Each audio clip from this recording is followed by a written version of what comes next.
અંકલેશ્વર જીઆઈડીસીના રહેણાંક વિસ્તારોમાં રખડતા ઢોરોના ત્રાસ સતત વધી રહ્યો છે. મુખ્ય માર્ગો અને શેરીઓમાં આખલાઓ બેફામ રીતે લડી પડતા સ્થાનિક રહેવાસીઓમાં ભયનો માહોલ સર્જાયો છે.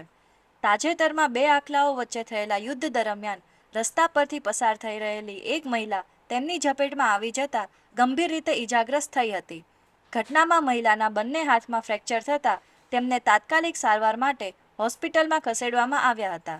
આખલાઓ વચ્ચે જામેલ યુદ્ધના સીસીટીવી ફૂટેજ પણ સામે આવ્યા છે, જેમાં આખલાઓ જાહેર માર્ગ પર એકબીજા સાથે બાખડતા જોવા મળ્યા છે. ફૂટેજમાં લોકો જીવ બચાવવા માટે દોડધામ કરતા અને અફરાતફરીનો માહોલ સર્જાતો જોવા મળે છે.